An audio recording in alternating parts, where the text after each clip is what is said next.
It's Wednesday, April 16th. I'm Adam Walsh, and this is The Signal. What did it take for women to gain their rights, and what's standing in the way? Today on the show, past victories, present battles, the road ahead, all through the lens of 100 years of suffrage for women, but not all women in this province.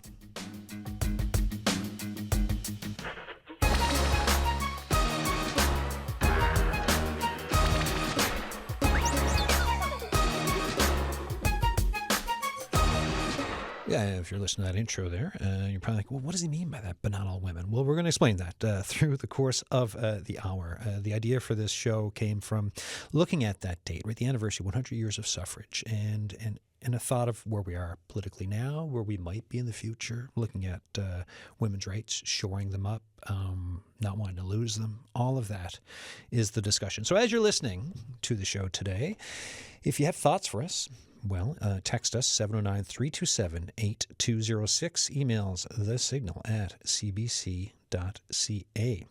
Here with me in studio, Lisa Smith, community advocate, co-chair of the Indigenous Justice Action Circle. Meret Ebsary works at MUN's Gender Studies Department and specializes for research on women's rights and suffrage in Newfoundland and Labrador. Also, Rhodes Scholar. Heidi Coombs, historian of Newfoundland and Labrador's women's history. Vicki Hallett, associate professor, gender studies department at MUN. And Courtney Clarke, political strategist who recently founded Our Time to Lead, an initiative to support women and gender diverse folks to help them get elected. Hello, everyone. Hey. Hello. So let's, who wants to jump off on this? Maybe the historians. When I say, and I guess I'm looking at all three of you. When I say that, right, 100 years of suffrage for women, but not all women, what do I mean? Or what do you think I mean? Or can you tell me what I mean? Sure. Who'd like to start? Meret, do you want to I can go ahead. Yeah, For sure. So when we take about the suffrage movement in Newfoundland, there were generally two movements at this time. There was one in the 1890s, which was unfortunately unsuccessful, and then a second one in the 1920s that was successful and that got women the right to vote on April 3rd, 1925, 100 years ago. So when we talk about not all women getting the vote, nobody actually in Labrador had gotten the vote up until 1946. So when the vote was extended to the women in Newfoundland, that was generally the women who were in this province. And of course, we need to think a lot about the people who weren't included in that too, like the Beothuk, who were completely wiped out by that point, right? So it was definitely not for the entire province at that point. Right. Yeah. All right. And so that's the jumping off point, right? So when we say who, what are our thoughts about that? I'll jump in, yes, please, Adam, go for if it. you don't mind. I want to talk about the terms of union for a moment. When Newfoundland and Labrador confederated, there was no reference to Indigenous peoples at all. And, I think there was a lot of dialogue around, well, if the Indian Act were to be delivered here in the province, it would be costly. And service delivery would be difficult. Therefore, and also at that time, there was a federal policies around assimilation. So the thought was, well, you know what? Indigenous folks in Newfoundland and Labrador are already assimilated. So we're not going to extend the Indian Act to Newfoundland and Labrador. And in one hand, so then, so there's no Indigenous peoples here. We weren't here.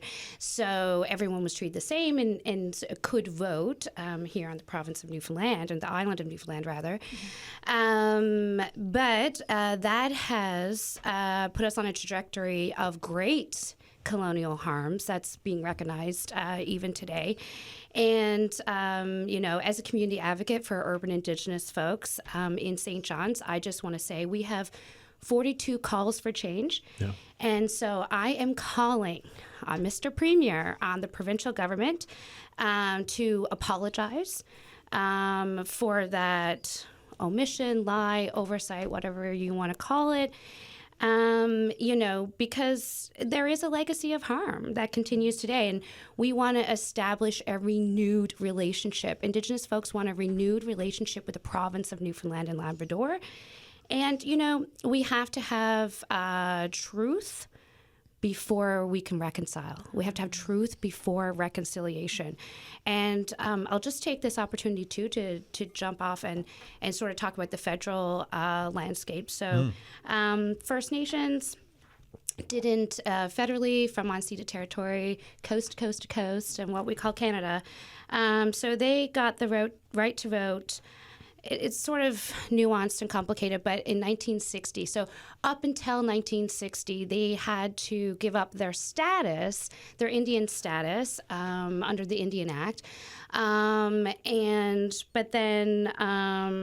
then I went to law school at UBC, and I was mentored by Musqueam elders, and they also told me that even though First Nations people weren't allowed to hire a lawyer until 1951, it wasn't until much later. So it was like in the 1970s, beyond, where it was almost career suicide for a lawyer to represent an Indigenous person. So it's just layered and layered of colonial harms, and oftentimes Indigenous people have to litigate for their rights. So that's First Nations, and when we bring it to Inuit, there was a law actually in 1934 that outlawed voting for Inuit, and it was only after the Second World War that I guess mainstream thought, or I don't know if they appreciated our North, but they start recognizing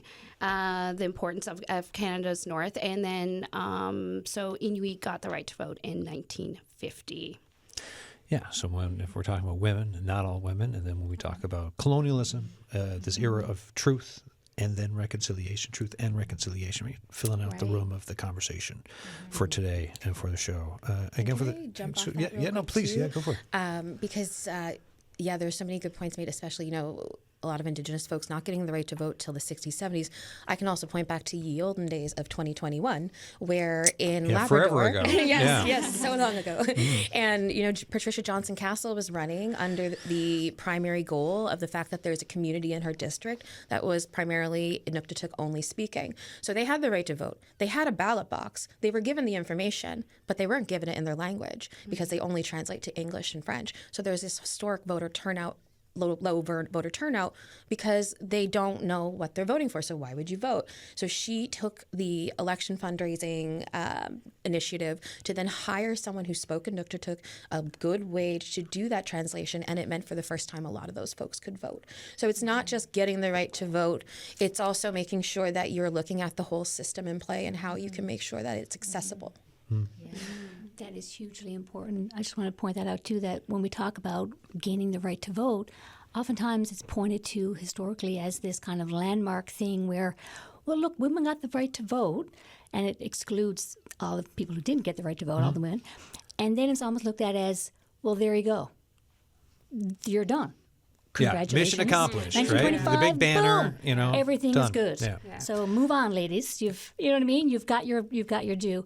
And so, what Courtney's pointing to, this idea of the importance of accessibility, the importance of actually being able to do the things you need to do to live, doesn't just hinge on this is the law, right? So, for example, I'll say the right to abortion in Canada. We may have the right to an abortion in Canada, but is abortion accessible all across the country?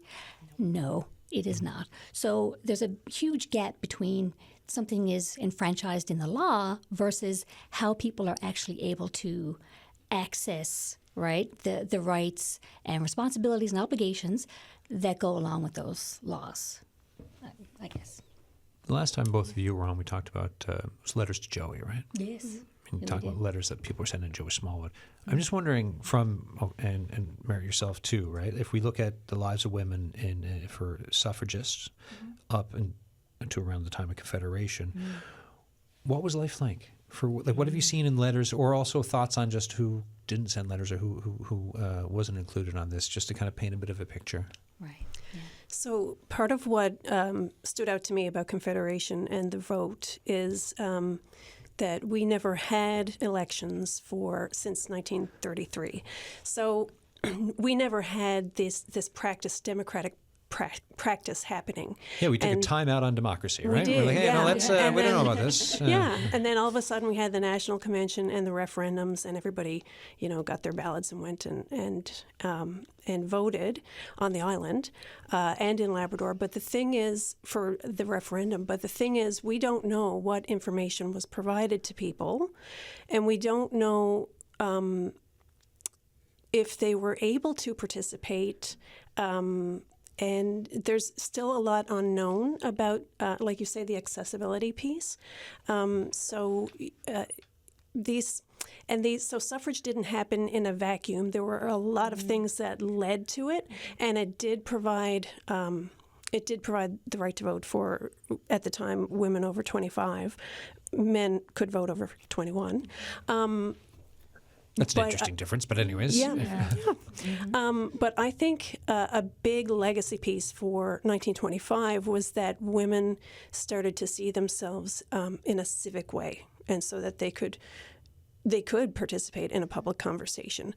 It's still we're still building towards that. It was something that was smothered for so many years. But I think with Confederation specifically, I do wonder how many people did not vote because there was no community practice of democracy until that point. Yeah, that's because I've never thought of it like that. Growing up here, and some of the little bits that you do that you learn through school, and also going to MUN and stuff. The accessibility part, and wondering, and like, so there are no documents to kind of lay some of this out for like how it all worked, because like if there's a lot of unknowns, was nothing written down back then when it comes to just talking about how that worked and accessibility and everything else, or do these things just not exist? I don't know if I can answer that accurately, but it's not that there was nothing written down. It's that a lot of what was happening in smaller communities and outpour communities, it would have been more difficult to sort of capture those things in the moment and then have them recorded. And then archiving is the information. A lot of the information may be out there somewhere, but it's finding it. It's another piece of accessibility now is accessing archives and where are things now. And sort of governmental records can be difficult to access. And so, when we think about one of the myths sort of about history is that, well, we know everything. History is just a set of facts that anyone can access because everything is there. Archives are notoriously spotty and incomplete, and oral history is often not recorded. And so, and then when it is recorded, who keeps it and for how long, and whose records are prioritized and whose are not. And so it's so very, very complicated. And so when we talk about, the revisionist history, quote unquote, and I'm scare quotes, everyone on the radio, people often accuse historians who sort of come up with a new theoretical interpretation of something as, you're changing history or you're rewriting history. History is constantly being rewritten because we are constantly learning new things, interpreting things in new ways, appreciating new voices, appreciating new historical documents or oral histories, for example. So history is not just a set of facts that we have access to. History is a story and interpretation that we continuously tell and retell. Right. Vicki, I'm really happy that you said that, and I'm happy to comment on it as well. I mean, I spent my entire schooling here in Newfoundland, and what was really fascinating to me was the first time I started studying the history of women's suffrage in Newfoundland was in university. And prior to that, I never learned about it, not once. I mean, we learned about various aspects of women's history in Newfoundland, but it was actually of history in Newfoundland in general, not really women's history at all. We would learn about Beaumont Hamel, but oftentimes that was the soldiers, or we would learn about the fishery, and we would talk about fishermen. There was a very big absence of women's political history. And I remember sort of going through my social studies textbook, trying to find pictures of women in positions of political power, and I would find like Queen Elizabeth II, for example. So that was just something that growing up, I was like, where are the women in our province, and what is their story? And we learned about the Canadian suffragists once briefly, but we never learned about the suffrage movement in Newfoundland. And when I tell people that's what I study, people are often they find that shocking in a way. They're like, oh my gosh, Newfoundland, of course, yeah, they had a suffrage movement, but I never thought about it. So it's just really fascinating because history is so often taught as this objective thing, but in a lot of ways it's not, because when we look into the past, a lot of things that are written down in the past and a lot of the documents that we have are from the constraint of that time, right? So if we think about the 1913 Elections Act, for example, in Newfoundland, something that was written down was the name of the election, the person who was performing the election, so the man, and then something else that was written down was the name of the father. Yeah. It was never the name of the mother. There was no track record of people's mothers at that time. It was just a very patriarchal system that was in the election at that point, right? So it's just fascinating that in a way, women are very much erased from history. And it's not only here, it's all around the globe. And I mean, when we talk about Indigenous histories, for example, also very much erased. And it's good that we're starting to talk about this now. And I think the rewriting of history is very important, but it's not a rewriting. It's actually getting in there and seeing what history is. Exactly. Yeah. Yeah, it's a correcting or acknowledging the full history, right? And just saying, well, we had this much information because of reasons. Yes. And now we're thinking a bit more, we're learning a bit more, and we're including folks who we can show that we're not included. Because like the voices are not there. Absolutely. And even, I mean, briefly, just mentioning the suffrage movement as well, a lot of the documents that we have from the suffrage movement are from women in St. John's, from middle class, higher earning women. We don't get a lot of documents from women in rural communities when we consider that history as well. Yeah. Yeah, I was just going to add about archival material and how much is not there. And for social history and for women's history, we find oral histories are crucial to getting to some of these stories because the archival records don't have these stories.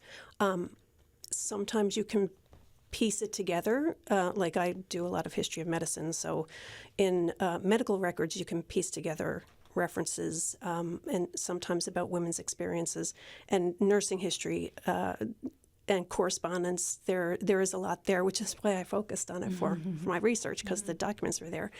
But there's so much that's not in the archives that we need to use oral history to tap into.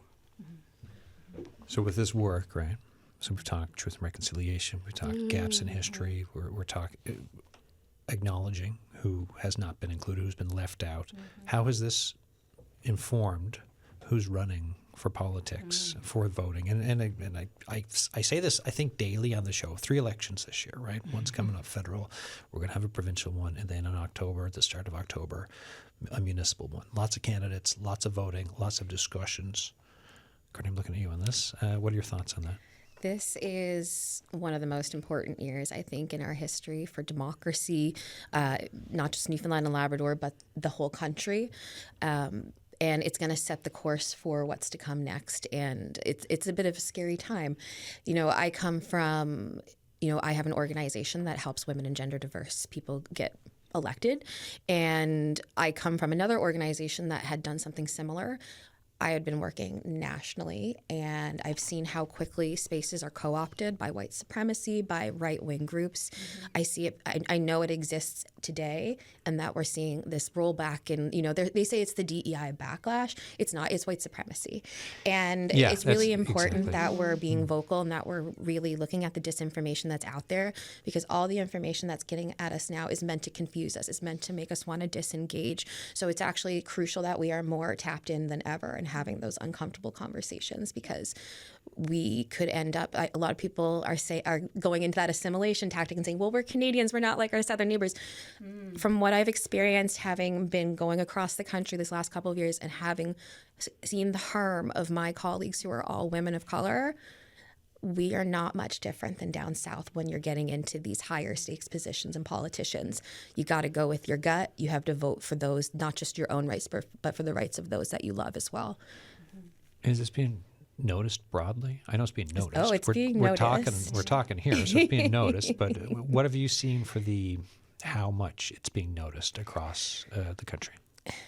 For me, it's been really interesting, the internalized misogyny element. It's not just that you're up against men that don't want you to have this space.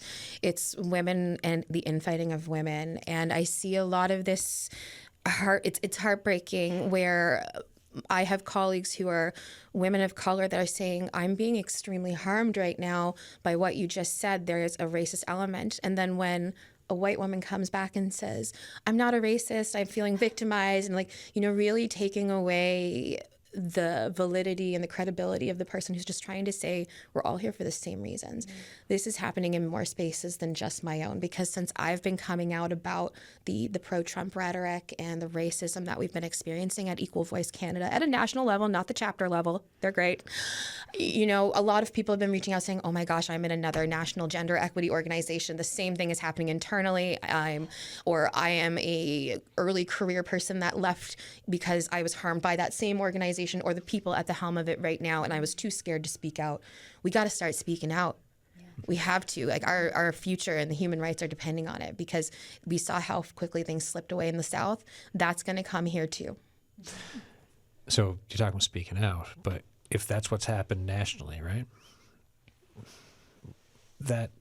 It sounds like there's a lot stacked against what you're trying to say too. Absolutely. Right. Absolutely. A lot of people feel better just turning their heads. For us, we've spent the last few years teaching women and gender diverse folks to not bend their values for the vote. Who would we be if we bent our values for the paycheck? So we're in a time period where a lot of us who say that we're intersectional feminists or we support equity and inclusion and diversity, it's more than talking the talk. We got to walk the walk. And a lot of folks are saying, oh, this is going to go against my business interests if I support you. Or, but I'm running in the election. I really don't have time. Or the most heartbreaking one is, why didn't you speak up sooner? And coming from a gender-based violence background, as a survivor, as someone who's run one of the bigger organizations in our province, there's an element in there that you still unpack, that you can't be putting that responsibility and all of this work for gender equity on the folks being harmed. And I'm not talking about myself. I'm talking about my colleagues. Yep. And it's just not enough. We got to be having more uncomfortable conversations, and we need to be calling people in. And when they don't react, when they're called in, you got to call them out. Mm-hmm. And with thoughts here, what Courtney's saying. My brain is on fire. I have like five. Go on, Lisa Smith. Go on. First of all, I want to say something about, history, and I loved how you guys captured that. I just want to say, too, I'm in international, so I oftentimes am at the United Nations internationally and I was advocating for missing and murdered Indigenous women and gender diverse folks. So what I'm seeing there in terms is like the data sets, and I hear from my brothers and sisters, Indigenous folks from all over the world, that sometimes, it's all about data sovereignty, because data and sort of historical pieces, documents, were not, I guess Indigenous folks didn't feel like they could trust handing them over to colonial institutions, right? Because oftentimes it was used against them. Because of all of history, yeah. Absolutely, right? Yeah. And so that's a piece of that too. I just want to, but then I got so interested in Courtney, what you were saying, so I didn't want to interject there. But also in the international sphere, what I'm seeing now is we just had the Commission of the Status of Women at the UN in New York, and the U.S. actually opted out and didn't attend. But so we were doing a zero draft, and the United States actually commented and made a declaration that they didn't support it because it was mainly three things. So that now, due to a new policy in the United States, that they don't recognize gender diversity. So they said, you know what, we can't support this because there's references to gender diversity and other things. And then the second piece was they couldn't also accept the declaration, or their declaration said they couldn't accept the statement because of references to climate change and a woman's right to development. So these are some of the international, conversations I've been privy to as well. So, and I think correct me, but I do feel like just the current political climate, we do have to sort of think more like internationally, because we're seeing we have to be vigilant, right? And we have to see, some of the language the assimilation language, right? We have to be very vigilant and be aware of the one identity and the lack of, and the shift away from diversity and inclusion, because, oftentimes things do seep up across the border. And as Courtney mentioned, we are seeing that. Yeah. Absolutely. It's already happening. I mean, when you hear, sort of more right-leaning people say that they're going to, combat woke ideology in Canada, there's so many things happening there. There's the co-optation and misapprehension of what woke means, number one, right? The weaponization then of that misapprehension into something that's a threat, right? And then it's the parroting of that language that we see coming up across the border, and you're right. It's not. We can't just look to the South and say, "Oh, we're better than them." That is a false narrative, and it's not doing us any good, right? That's a way of keeping us all kind of in the dark and thinking how great we're doing, and we're just not. So, and you've all kind of touched on this already, but in this time of people saying elbows up, Canadian flags, right, nationalism, because of south of the border and tariff threats, but more than that, what then should we keep in mind about being Canadian and what that either might mean individually or for the diverse groups of this country? What should we keep in mind here? I think at both a micro and a macro level, like looking in it yourself, but also as a full nation. I lost my train. No, it's okay. Well, so micro, macro, full nation, right? Yeah. For me, when I think of it, when I think of all the shows I do, so one of the things for this show is we use empathy as a lens. It's about connecting communities, right? So whether that could be some community on the North Coast, whether it's Miapukek, whether it's a church group, whether it's we're having folks in because of Ramadan, whether it's this group here, that's diversity. It's a diversity of opinion, a diversity of folks all around that are making up something that can maybe be called Canada. Yeah. Right? Okay. Yeah. I got it. I know. Yeah. I was like, if I keep talking, it'll come back. So, I mean, I think a big issue is the siloing of identities. And I mean, two things. First off, there's just not enough intersectionality considered. You can't just say, I only want to support women's rights. Can you leave the race talk over there to the anti-racist? No, that's not the case. No. You can't say, I don't want to talk about disability. I want to talk about women's rights. You cannot separate these things. No. You have to look at the full identity. And that can be very overwhelming in the beginning, but there are tools for that that can help you with it. And the other thing, too, is with the rising of certain buzzwords, like saying I'm an intersectional feminist, DEI, all of these things. A lot of people are using these words but not doing the practices. So going back to what I said around saying, you'll make the LinkedIn posts where it's that you support it in theory, but you're not going to speak out when it's actually happening. We need to really be more intersectionally focused on that. Like, how can you have women, and this is me as a 45-year-old white guy asking this question, right? But how can you have women's rights if you strip everything away for what can make a woman, right? Whether it's race, whether it's where they are from, whether it's urban, rural, Indigenous, newcomer, and it's beyond the binary. It's not just men and women, right? Yes, and also for gender diversity as well, right? Yeah. To expand it. Yeah. So I love offering toolkits. Yeah. I'm a big proponent of toolkits. So there's two I'm aware of that I use all the time. So one is on the culturally relevant gender-based analysis. So it talks about intersectionality, and it's a toolkit mainly for policymakers, so they can ask questions while they're developing policy to say, is this colonial way of thinking, and just question themselves to see where that leads them and if it's going to benefit an intersectional audience. And how does that help? Well, I think when someone does that, Yeah. Well, I think it's we make on the everyday, we do have biases. Yeah, right? Totally. And we make assumptions. I do it all the time. I have to shake myself, right? And so these toolkits just help you get there, right? Yeah. And so I that one I really quite like. And also I also sort of the toolkit for toxic masculinity. And there's also the final report on missing and murdered Indigenous women and girls have a pedagogy for teachers on goodness, I forget what it's called now.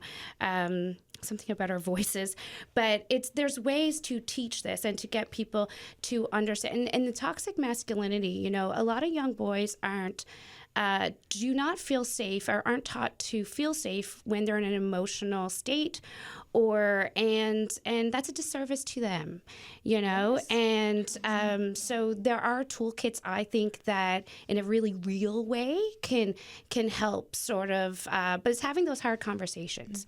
Right? Yeah, it is. I mean, and we've done shows too on boys and men's mental health and where we are right now, which is also an important topic because again, health of communities, right? Mm-hmm. But it's like small steps, like tangible steps. There are so many little things. Like within our federal election task force at Our Time to Lead, we get everyday Canadians to tell us, okay, how much time do you have between now and election day? What are all of your skills, even if you don't think they're related? And I can absolutely pinpoint you with someone who's going to uphold your human rights somewhere in this country, and you can use that skill with the time you have to help them. Like being Canadian, you can be proud of being Canadian and also be really like ticked off with what Canadians have done to create Canada. It's acknowledging the harm that built that foundation, honoring the folks who were here before that we've harmed, saying it for what it is, and then saying and being open-minded to have folks around you with different experiences and to learn yourself. Don't put that learning on the backs of those harmed. And I'm not good. I'll make mistakes. I've made mistakes. I'll make them again. But you have to have that open-mindedness to come in and be okay when you're being called in to say, oh, okay, I said something that harmed you. That doesn't mean I was trying to harm you. But let me know how my language or my actions have been affected by my biases so I don't do that again. Yeah, exactly. take a beat, listen, think. Yeah. And I think, too, I'm starting to see how media literacy sort of plays into this, especially in my world. I'm from a rural part of the province, and I'm seeing a lot of misinformation and this sort of thing. So I think that, especially in this election, we have to be very vigilant. And I get stuck sometimes watching an AI video, and sometimes it takes me like 10 minutes to figure out if it's real or not. Oh yeah, no. On that side of it, with misinformation, disinformation, AI, and it's not always just six fingers, right? Like it's it's more than that. Right? They're getting on top of the six-finger thing, unfortunately, which was and folks, if you don't know what I'm talking about, just to explain, every so often with AI videos, if you look back a few months, the last couple of years, people would sometimes have six fingers instead of five. It was a tell. Anyways, getting way down a rabbit hole I didn't intend to. This is The Signal. I'm Adam Walsh. Today on the show, what did it take for women to gain rights? What's still standing in the way? We're looking at past victories, present battles, the road ahead, all through the lens of 100 years of women's suffrage, but not all women, right? And which we've covered here in this province and what that means, who was left out. If you have thoughts for us, text us 709-327-8206. Emails thesignal@cbc.ca. Here with me in studio, Courtney Clarke, political strategist who recently founded Our Time to Lead, an initiative to support women and gender diverse folks to get elected. Vicki Hallett, associate professor, gender studies department at MUN. Heidi Coombs, historian in Newfoundland and Labrador women's history. Meret Ebsary works with MUN's gender studies department, has studied women's rights and suffrage. Meret's a Rhodes Scholar. And Lisa Smith, community advocate, co-chair of the Indigenous Justice Action Circle. So then I'm looking at, you get big eyes. Who's he choosing? Well, so where we are right now, like looking ahead, what's some of Courtney's talked about some of the work, right? You've talked about some of the work that needs to be done on the historian side of it. What do you where are you looking? What are you thinking of this time that we're going through for folks who've studied this in the past and what's worked and what hasn't worked and where we are? I mean, that's a really big question, but Definitely. I mean, I'm happy to start us off, if that's okay. I really like what you've been saying, Courtney, about the open-mindedness. I think that's key. And, all of this conversation has been talking about how these issues can transcend beyond borders. And I think that's also key. We're living in a more globalized world, and ideas are also very global, especially with social media. So all of these things are not necessarily in one place. I think they can become more transient very easily, and that is concerning to me when I think about what's going on down south. So just, I guess, talking about all of this, it's really important, I think, for us to be open-minded, for us to have these conversations, and for us to be very vigilant about educating others. And I think think that's key. And I think that's also key when we think about, the history of suffrage too, because I think largely what made the movement in 1925 successful was because education was being brought to a lot of women at that point. The movement in the 1890s, when I look at that was mainly focused on prohibition. So basically stopping men from consuming alcohol. That was one of the key goals there. But it's really sort of unfortunate when you go and look at a lot of the arguments that were happening at that time in news media and in archives and things like that, because women were so linking their right to vote to their position in the home that it was very extreme. It was like, we are worth, we need to have this say in having the right to vote because we are at the home, and this affects our lives at home, and it affects our lives and the lives of children because you have this position, and then you can come home and you can drink, and it just affects us in the home. It wasn't like necessarily we need the rights as equal human beings. It was like we're in this position and we need to have a say because we have a big role in the home. And it's only in the 1925s that we really start to see, or in the 1920s, sorry, that we really start to see women having discussions about their rights as equal human beings, and they deserve the right to vote because they deserve a right and to say what happens in legislature, and because they deserve to run in parties, and they deserve to have a say in how the country works. And that was a really, I think, big difference. And something that happened actually was in 1909. Women were banned from male debating societies. They could go, they were expected to be silent and not say anything, but this rather seen, not heard kind of discourse. And they could sit back and they could observe what was happening. And something really fascinating was that men were debating suffrage. And the women wanted to have something to say to that. They wanted to stand Shocker. up. Right? Yeah, I know. Sure. Really big shocker. And then anyway, they were banned. They said, you can't come back. They were escorted out, and that was it.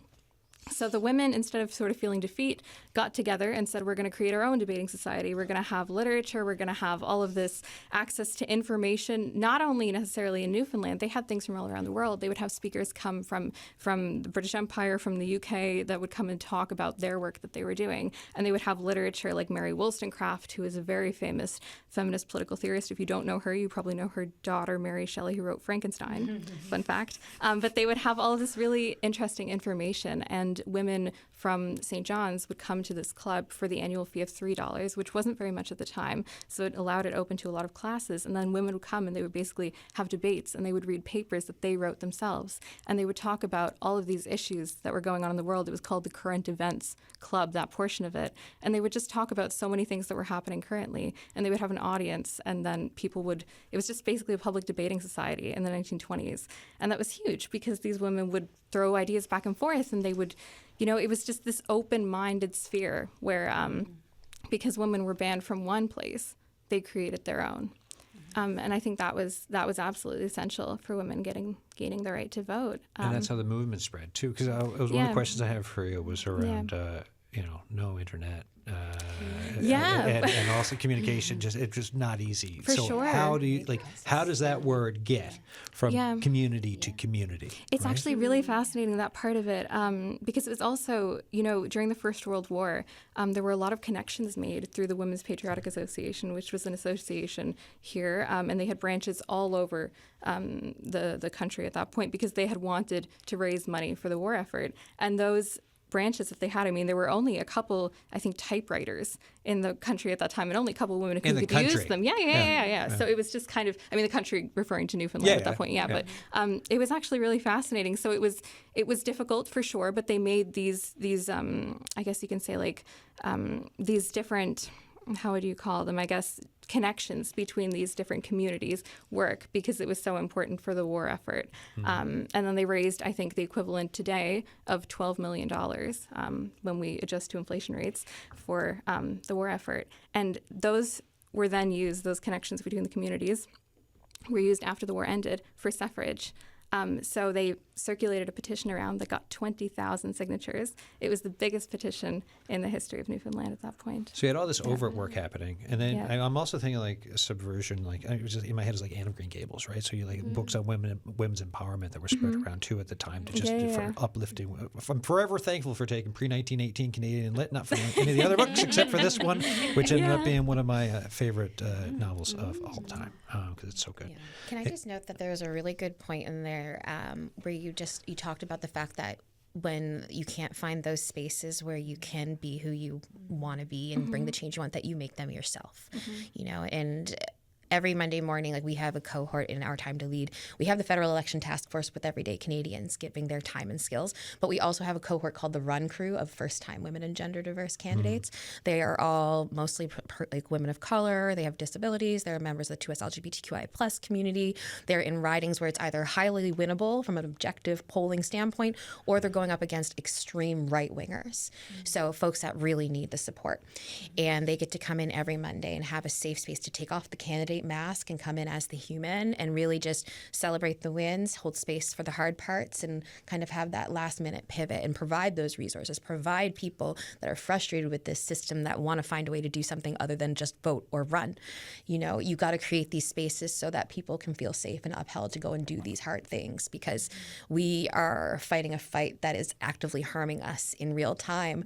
So we need to protect each other and have those measures in place to be strong enough to keep doing it, because you're talking about 100 years ago, I'm talking about what I'm living through right now. Yeah, Absolutely. There's progress, but not everywhere. exactly. Yeah, that's a really good point. And something else about the suffrage movement and the open-mindedness that you mentioned. I love that, and it's important. It was important 100 years ago. It's important today. If people were not open-minded about suffrage, it would have never happened, because there were so many people who voted against it in the 1890s, and some of them changed their minds on it. And if they hadn't changed their minds, it would never have been passed through the legislature. People had to change their minds about it. And I think my favorite example is Jessie Oman. She was she edited the Water Lily, which was the first journal for women, feminist journal in Newfoundland. Her brother was a legislator, and in the 1890s he voted against suffrage, which at the time was tied to prohibition. So it was tangled up in prohibition, which was part of the reason why it didn't pass. But anyway, he voted against it, and for the first session where this bill was presented. And then at the second one, he voted for it. And we can't help but wonder, because Jessie Oman was she was a force of nature, if she had something to do with his change of mind. But so open-mindedness and changing your mind about things is huge. And the other thing about the suffrage movement was that a lot of the women who were involved in the 1920s, their parents were suffragists and supported them and helped and encouraged them. So there's this generational support happening there as well, and that, I think it's all part of building community, and to the point where you see what's possible. Can I add a really quick point on that as no, well? feel free. That was fantastic. I think something else is also the importance of resilience. Yeah. Because when I was looking into this history, I was shocked at how misogynistic the society here was. I guess I sort of took it for granted in a way that women had the vote, and that it was so difficult for them to get at the time as well. I mean, you would see articles in the papers in the 1920s kind of consistently that were said like this, and I have a quote here from one of the papers. "Listen, you poor misguided lady, you who really and truly have no interest in the home, you have alas learned to camouflage your affections, you who are silly enough to crave a little fame." And that was not a one instant. That was sort of a continuous thing that was going on. And when you're trying for something like your right to vote, your right to be really a citizen in the eyes of the law, in the eyes of your country, and you're pushed back through all of this, that can be really, really tough. But they still did it. They went past all of this oppression that they were facing and all of this that they were seeing in society.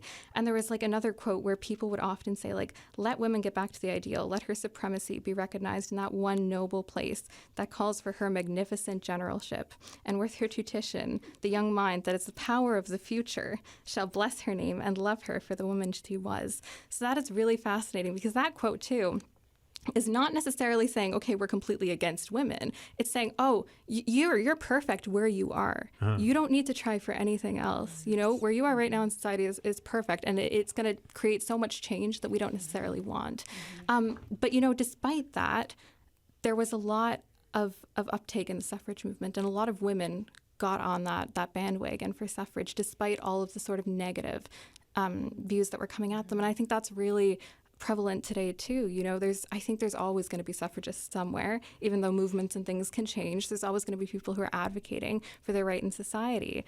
And so many times there's so many negative voices that comes against that too. But I think community is key, and finding people who agree with you is key as well. And just having, the sense that even though these stories are happening so long ago, 100 years ago, it's really important to educate on them, because then we can look back and say, okay, these people did this and they did it successfully. So we can have role models in a way, And I just Go ahead. Oh, No, sorry. go ahead. I just wanted to say, advocacy can look like a million different things, and oftentimes women, we have to be strategic in rooms, and so and repetition is a great teacher, right? So, and and I recall just now a conversation I had with a chief's wife, and we were in British Columbia, and some of First Nations, I guess colonialism brought with them homophobia, transphobia, and these things that didn't exist prior to that.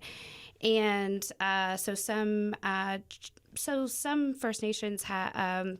There was patriarchy as well, and there was a lot of male chiefs. And I talked to this woman, and she said, I say everything in a Newfoundland accent. She didn't have the Newfoundland accent, but she was like, where do you think he got that idea? And it's like when he came home from like a meeting, he would, just talk with her, and she would give her opinion, and that's what he would bring back to the counselor or the band or whatever, what have you. And so I think, I want to imagine, these women back then being sort of strategic, right, in those rooms, and in that quiet, intelligent way of advocacy, and then that message being, sort of brought back to rooms where they aren't, or they don't have a voice. So, and we still got to do that, right? I'm doing that all day, every day. Yes, and that's super important. And I wanted to speak to that and what Courtney was saying, and Meret and Heidi. Look, you're all amazing! Yay! What a great room. Just want to say that 100 years ago to today, interconnected, right? And 100 years into the future. So it's not as though we're like, this is history and doesn't matter.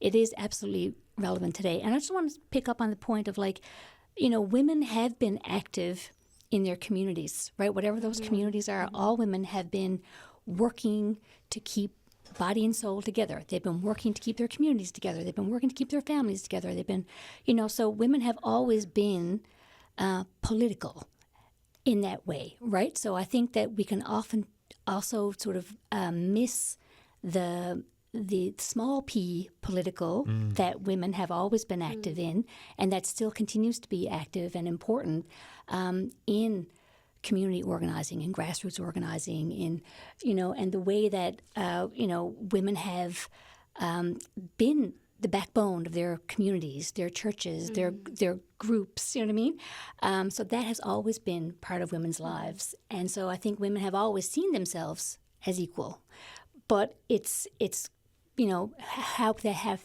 been seen by others has not always been that way. And, the lessons from history help us sort of think about how we tackle these things today, right? How do we keep repeating the same message without, knocking our heads against the wall? We have to keep saying it over and over again because it stays relevant, and the lessons from the past of, yes, we can do this because we've done it before and we'll keep doing it. That's really important for sure.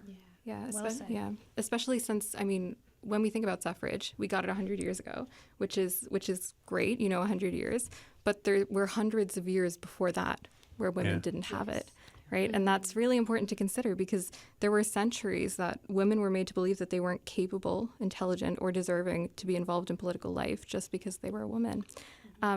So I think all of the effort they put into the suffrage movement, all of that I think needs to be taught in schools here. All of that is so important because all of that can be used as inspiration going forward for how a movement can be conducted and how it can be done successfully. Absolutely. And to add to that, to have the courage to speak out, I think when you're talking about colonialism, bringing in transphobia and all these other things, I also think of the concept of professionalism and how colonialized that is, because I remember an older family member who's very, very progressive just saying, like, does this have implications on your career? Because I've worked hard to get to where I am, to have my reputation and everything.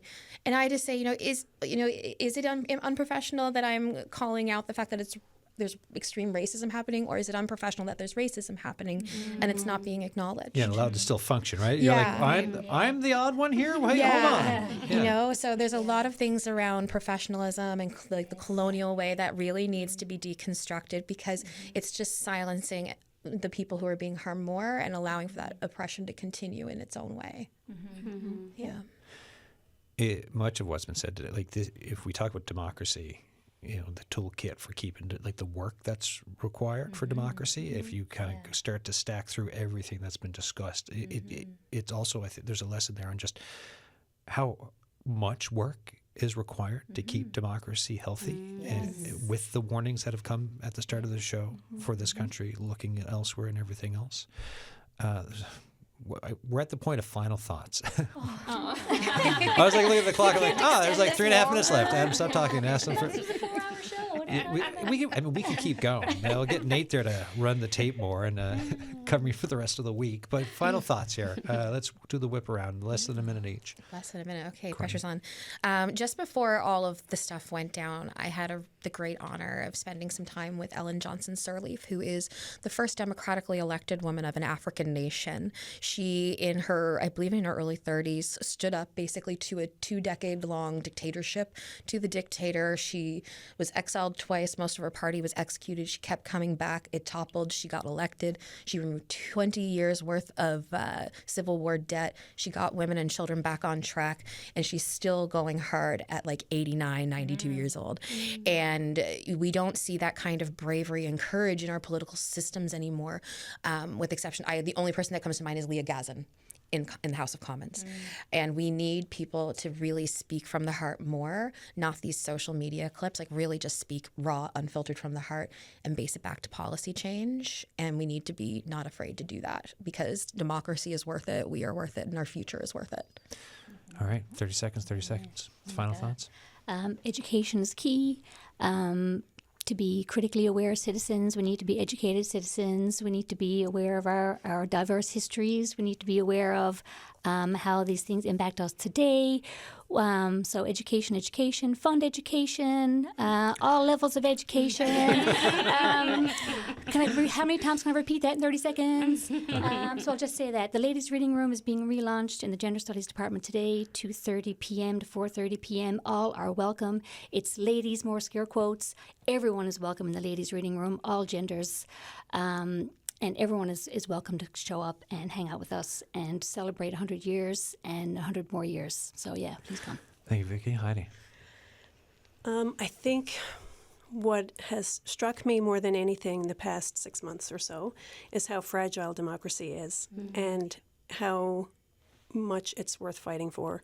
And it's scary to think that our democracy could possibly be in the hands of people who are not willing to be open-minded, and they think they know something and they get stuck there and they don't want to change their mind, and they don't want to look at the wider context of something. And because historians were famous for saying, agreeing to somebody's statement and saying, yes, but. There's always a but, because there's context, there's complications. And I think it's really important to learn and to stay open-minded and to protect our democracy. Meret, 20 That's really seconds. great. Oh, quick. Okay. All right. Okay. So something that I think about is when women were sort of given the vote here in Newfoundland, we were the second last part of the British Empire to gain that right to vote. So a big part of my research essentially was that women were not necessarily given the vote because they were considered equal to men. It was because they were considered equal to other women. And we can see that because women gained the vote at age 25 instead of age 21, like a lot of other men. So essentially, and like I said earlier, when we think about this, women had the vote for 100 years, but there were 100 years beforehand or hundreds of years beforehand where women didn't. So those rights can be just as easily taken away, I think. So we need to consider that. Lisa Smith, 20 seconds. Okay, be kind, be informed and be vigilant. And if the provincial government is listening, we want that apology. Hear, hear. Yeah. Thank you all for this discussion today. Much appreciated. Thank you. Thank you. Thank you. All right, folks, that is it for today's show. If you have thoughts for us, thesignal@cbc.ca. Tomorrow, big conversation again. We're talking drugs, drug use, violence, vulnerable folks, and folks in the community trying to help. That is tomorrow. Don't miss it. Cheers.